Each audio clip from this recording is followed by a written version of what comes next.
Since the dawn of global warming, all the world is transforming. Just 1/2 of 1 degree is too hot for air and sea. Industry, release your brew. Tons and tons of CO2. Spread it far and spray high till ecosystems go awry. The warmer air is in command. All the oceans must expand. Polar ice caps are disappearing.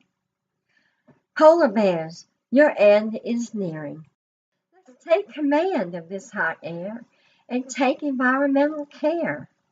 Mother Nature's begging you. Declare war on CO2.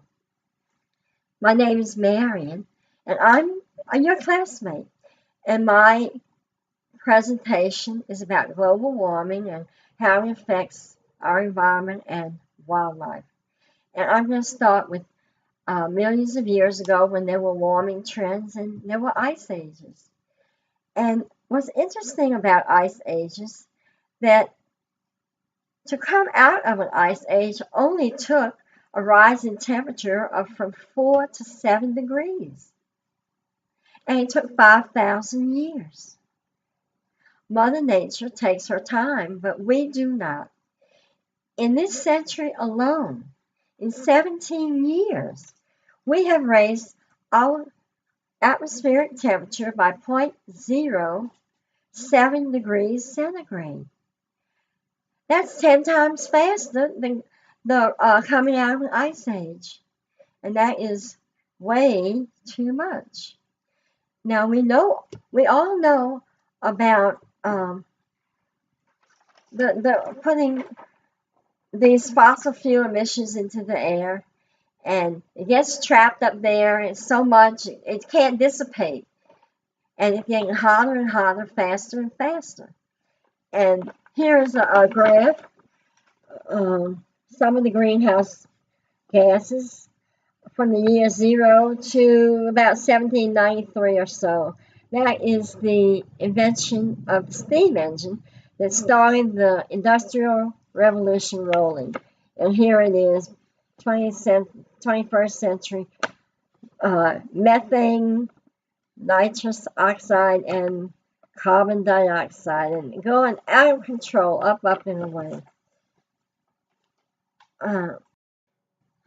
I want to explain to you why such a little bit of temperature makes such a big deal. It's hard to understand, I know. I'm going to try and make it understandable. This is a hot glass of water, and if I put that in the microwave, I can get it to boiling within a minute or two. Doesn't take much energy, but if I go outside, if I have a swimming pool, and I want to raise the temperature 2 or 3 degrees, it takes a lot more energy.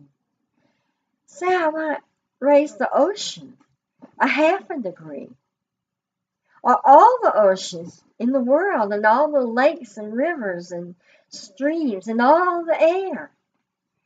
If I want to raise it 1/2 degree centigrade, we've got the energy in the air. The energy is there. And it's up there, and we're putting it up there, and we're continuing to put it up there. And we have to do something about it. And it's just phenomenal. So that explains a little bit. But let me also give you what live.science says that 1 degree temperature can do to our environment. 1 degree rise can cause 10% less rainfall in some areas, with a corresponding raise of rainfall in other areas. 15% reduction in corn in the United States. 400% raise in the land area destroyed by forest fires. That's mostly in the West. What it is the heat is not evenly distributed equally over the world. It's much worse in some places than in others. For instance, it's very bad in the Arctic and in the oceans. Uh, I can't imagine no polar bears or penguins in the Arctic. I've never seen a polar bear or penguin, but just thinking about it is kind of sad. What about if you go trout fishing and then no trout in these beautiful woods and beautiful streams, and it's like a piece of Americana gone forever. Um, the destruction to coral reefs is awesome. Um, Coral reefs are actually living creatures, and they are teeming with biodiversity, and it supports a lot of wildlife. They're called rainforests of the sea.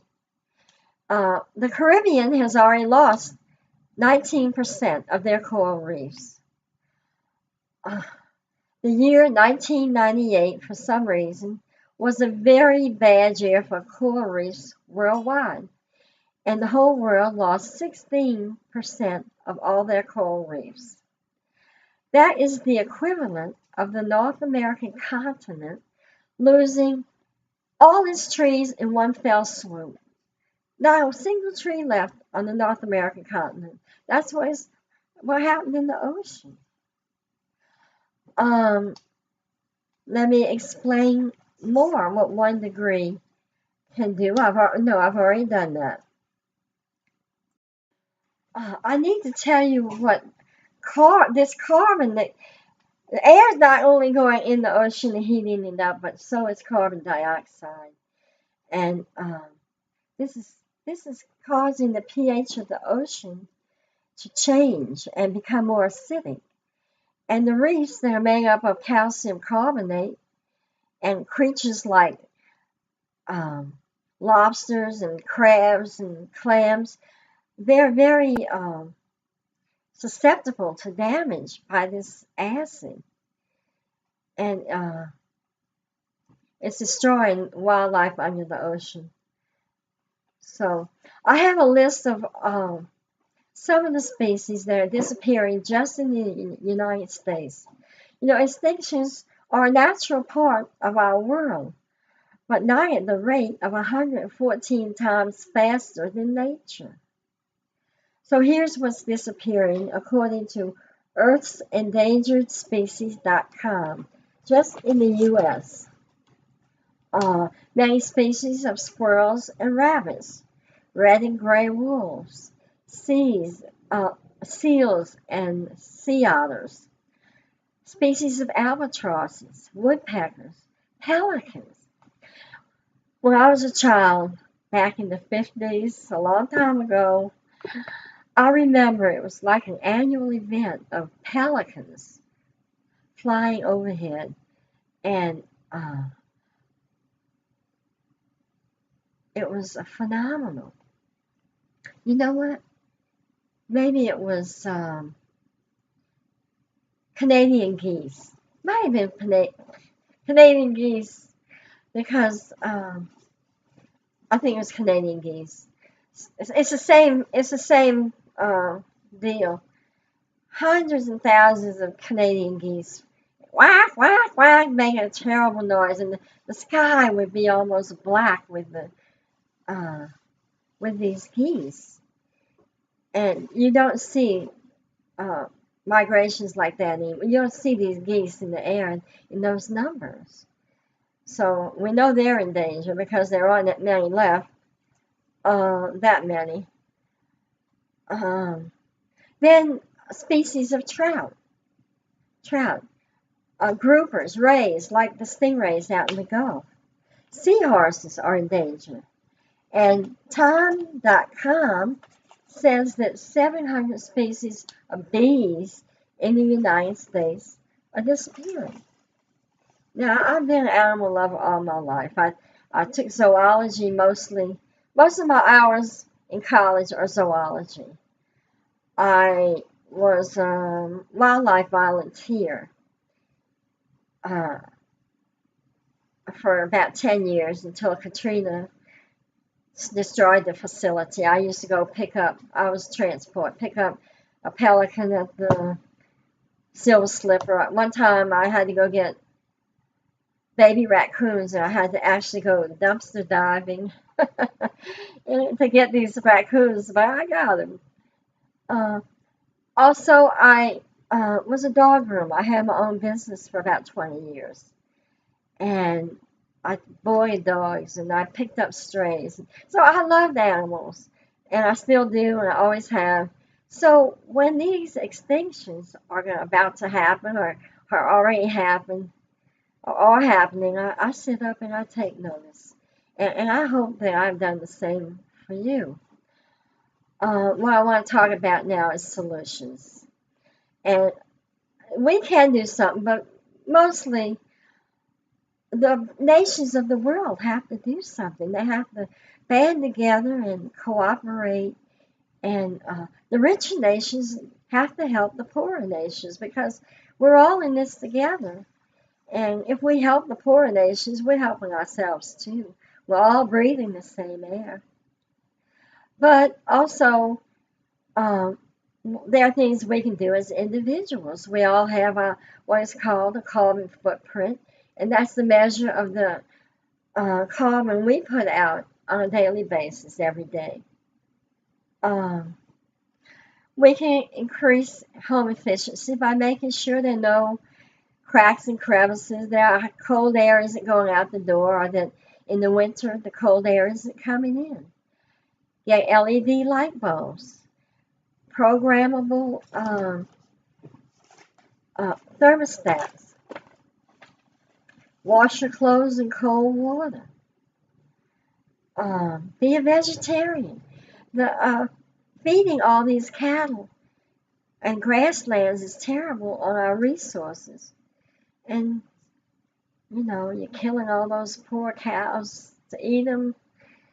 Couldn't we just eat beans?